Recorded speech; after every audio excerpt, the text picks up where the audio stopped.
Nós vivemos as últimas semanas da data de publicação deste vídeo o terror dia a dia de um projeto de lei que proíbe o casamento igualitário no Brasil. Um direito previsto pela lei em conquista recente. Foram dias e dias de debate público, apresentação de texto, ampla defesa de ambos os lados, em um momento em que os brasileiros, o mundo, sei lá, assistiram perplexos parlamentares reunidos em volta de um projeto que tenta dizimar uma conquista de minorias a fim de legitimar a ideia precária e velhaca de que o casamento só existe entre homem e mulher. O país está desabando em enchentes, as pessoas fervendo debaixo de um sol, tem uma crise ministerial, tem um julgamento enorme de um miliciano fascista que matou 700 mil pessoas por negar vacina a elas, o Tesouro Nacional sendo vendido no exterior, que a gente ainda está contando os gastos dessa destruição do golpe do dia 8 de janeiro, mas esses parlamentares, eles estão gastando os dias deles, as horas deles que são pagos com dinheiro público para decidir se LGBTs ainda podem ter o direito de se casar e serem felizes. Mas vamos entender o PL 580 de 2007, a emenda 5167 de 2009, que está por trás desse projeto. Quem são os parlamentares que tiraram essa ideia da manga do nada, no momento muito oportuno, obviamente, e saber quais parlamentares estão na luta para barrar essa votação insana e incabível.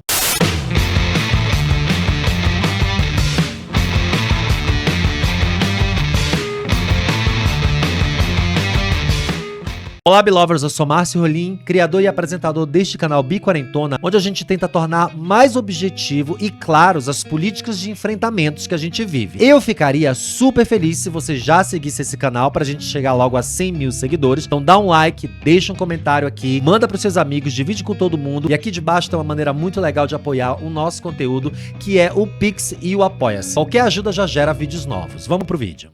Eu tô passando aqui no canal meio rápido nesse vídeo só para explicar algo que certamente todos vocês já foram impactados aí nas redes sociais, nos telejornais, de uma forma ou outra alguém já viu essa notícia. Uns mais, outros menos, e acaba que a gente fica mesmo um pouco confuso. O que é um projeto de lei? Quem aprova o projeto de lei? Quem vota isso? Vão acabar com o casamento? Enfim, eu vou tentar deixar mais suave pra gente chegar no almoço de domingo lá com a família e afrontar com bons argumentos o assunto que pode surgir para assombrar a sua paz. O projeto de lei 580 de 2007, originalmente apresentado pelo então deputado federal Clodovil Hernandes, que hoje não é mais vivo, alterava o Código Civil para que duas pessoas do mesmo sexo pudessem constituir união homoafetiva por meio de um contrato patrimonial, ou seja, o casamento civil. À época, não existiam caminhos ou dispositivos legais para qualquer tipo de união entre pessoas LGBTs. Embora o projeto de lei continue em análise desde 2009, em 2011, o Supremo Tribunal Federal reconhece a união homoafetiva como núcleo familiar, equiparando as relações de pessoas do mesmo sexo às uniões estáveis entre homens e mulheres. Ok até aqui? Beleza, vamos seguindo. Nós estamos falando de lei, de direito, e não de igreja, de véu, buquê de flores, bolo. Isso não é casamento. Isso é cerimônia religiosa cristã que simboliza uma união. Casamento é um papel assinado com registro civil válido. E em 2011, nós conseguimos esse direito e todas as suas consequências enquanto direito. Por exemplo, herança, facilitação na adoção de crianças, inclusão de sua parceria no seu plano de saúde e vários outros benefícios que as pessoas hétero já haviam conquistado há séculos. Só que ainda lá em 2009, o texto do projeto, aquele primeiro do Clodovil Hernandes, ganhou uma nova roupagem após uma emenda a 5167 de 2009. O ex-deputado Capitão Assunção, tinha que ser, que sustentava o seguinte: nenhuma relação entre pessoas do mesmo sexo pode equiparar-se ao casamento ou entidade familiar. Para explicar, uma emenda é uma alteração no texto daquela matéria. Uma matéria é aquilo que se estuda, ou seja, o projeto como um todo, que será estudado pela Câmara. A matéria ficou parada por anos e durante todos esses anos nós desfrutamos do nosso direito ao casamento igualitário ou casamento homoafetivo, bem como todos os seus benefícios. Mas de repente, do nada, ganhou um fôlego essa discussão com a escolha de um novo relator, o deputado Pastor Eurico, um milico, um pastor. Estão percebendo aí a lógica. O pastor Eurico é de Pernambuco e é filiado ao PL, o Partido Liberal, que é o partido do Bolsonaro. Não confundam PL, projeto de lei, com PL, Partido Liberal, por favor. O pastor Eurico tem formação em teologia, tem 61 anos. É um velho branco. Simplesmente ignorou as demais emendas do projeto e considerou apenas a 5167. Que foi feita pelo capitão Assunção, que eu citei lá no começo. O Eurico utiliza a emenda para questionar a decisão de 2011, que eu também já acabei de falar. Tem um trecho da redação do Eurico que alega que o corte usurpou a competência do Congresso Nacional para pautar propósitos ideológicos que distorcem a vontade do povo brasileiro. Mas que vontade é essa, gente? Por acaso teve algum tipo de plebiscito para decidir a legalidade da união estável homoafetiva? Não que eu saiba, tá? Nunca vi o povo ir à rua se manifestar para que os gays não pudessem se casar, para que as lésbicas não pudessem se casar. Ninguém foi às urnas decidir isso. As representações políticas LGBTs à época criaram o projeto. Ele foi analisado em 2 instâncias em 2011. O STF resolveu a matéria. Essa discussão está ocorrendo através da Comissão da Família na Câmara dos Deputados e tem a presença de 2 lados com força igual. Ou seja, não pensem que vai ser fácil, não. Isso ocorre exatamente em um momento em que o país atravessa um processo de redemocratização política por conta do governo anterior, que instaurou um sistema fascista de medo, opressão, e não está sendo fácil reconstruir esse processo novamente. Foi um período quando indígenas foram tirados de suas terras, os quilombolas foram apagados dos planos do governo, pessoas negras poderiam perder o seu sistema de cotas para entrar nas universidades, por exemplo. Foi o tempo em que mais pessoas trans foram assediadas e criminalizadas. Essa emenda e essa votação é uma cortina de fumaça para tirar o foco da população sobre os julgamentos dos golpistas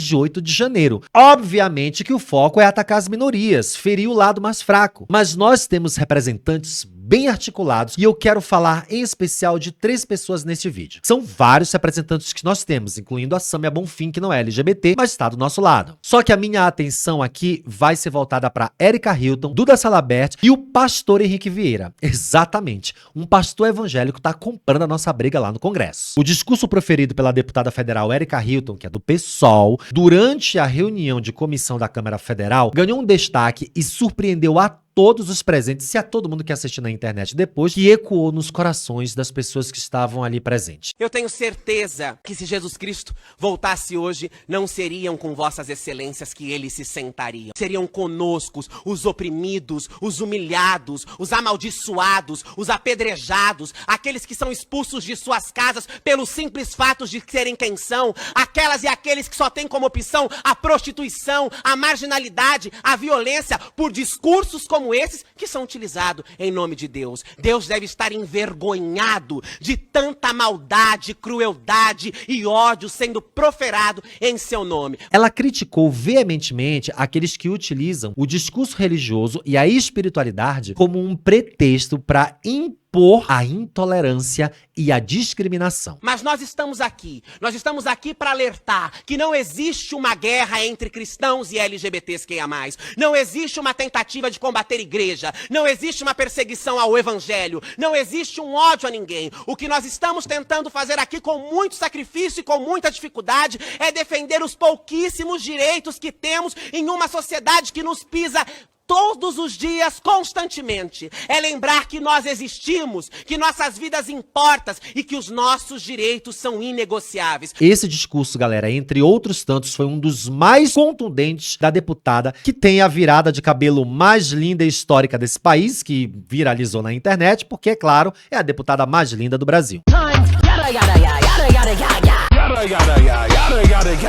Isso é só um detalhe. A quantidade de atrocidade que já foram faladas aqui por aqueles que defendem a família, por aqueles que defendem a moral, por aqueles que defendem o bom costume, mas que vivem com a mente perturbada por um fetichismo biológico, sexista, genitalista. É preciso olhar para os desejos de vossas excelências. É preciso se curar com as próprias sexualidades para parar de atacar a sexualidade dos outros. A deputada transexual Duda Salabert, do PDT de Minas Gerais, rebateu o ex-presidente do Gabinete de Segurança Institucional, GSI, o general Augusto Heleno, após ser chamada de senhor. E teve essa pachorra de dizer: mas senhor, o senhor isso, o senhor aquilo. O senhor tentou impedir. Esta afirmativa é mentirosa. Eu estou querendo proteger Vossa Excelência. Isso é uma afirmativa mentirosa. Se eu quiser, eu vou para a justiça, processo o senhor e boto o senhor na cadeia.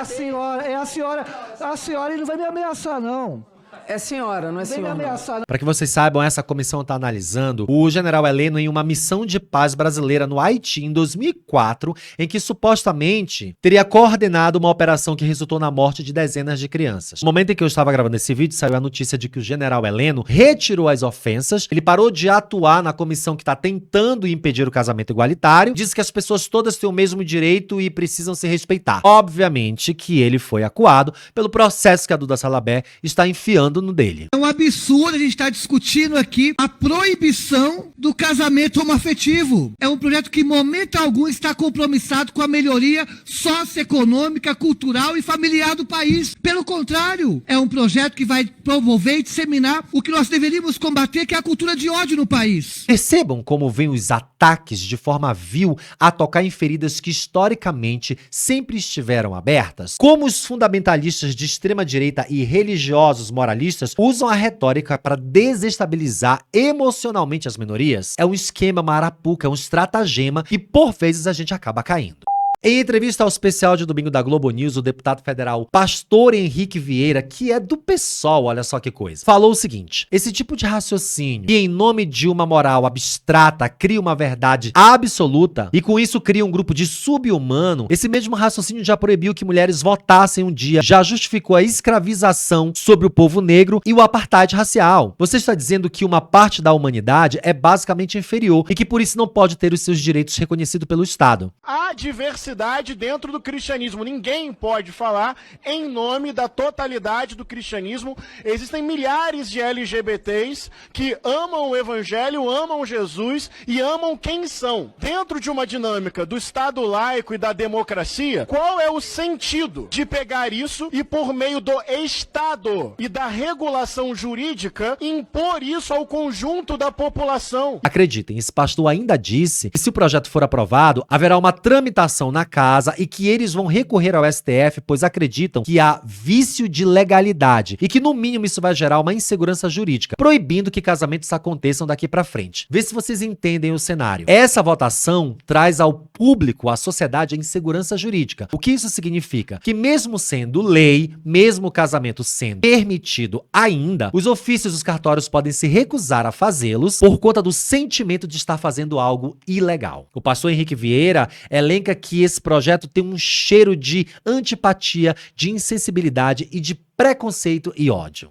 Esse é um momento que a gente precisa ter muita atenção sobre o que está consumindo na internet, os tipos de notícias e informações que algumas podem ser falaciosas, vinda de religiosos, com ataques às lideranças. A gente precisa saber o nome desses direitistas e o seu partido, para que não votemos mais neles, para que possamos conduzir os nossos amigos, a nossa família, a um letramento mínimo, a fim de compreender como esses ataques ao direito básico humano é forjado, a fim de dizimar as minorias aos poucos em prol de um ideário de sociedade onde só existem pessoas cristãs, tradicionais, conservadoras e, obviamente, hipócritas, porque no fundo elas não são nada disso. Nós somos a diversidade e a gente precisa lutar para que ela seja crescente, aceita, respeitada e, sobretudo, institucionalizada. Nossa existência não pode ser apagada assim a conta-gota sadicamente por outras pessoas. Tem que estar com os olhos abertos, atentos e fortes. Qualquer dúvida, você pode comentar aqui abaixo. Eu e as pessoas que assistem esse vídeo, pessoas que sabem muito mais do que eu, poderão responder as perguntas e as dúvidas de vocês. Não deixem nada passar. Eu volto com novos vídeos explicando os meandres dessa história toda e a gente vai fazendo novos letramentos e explicações devagar e sempre, para que a gente construa não apenas uma comunidade unida, mas uma comunidade inteligente, que sabe se defender. Muito obrigado para quem chegou até aqui. Eu espero que vocês sigam esse canal, dê um like, deixem um comentário e agora estão passando 2 vídeos muito legais também de tema político, para vocês continuarem maratonando no canal. Um grande beijo e até o próximo. Tchau!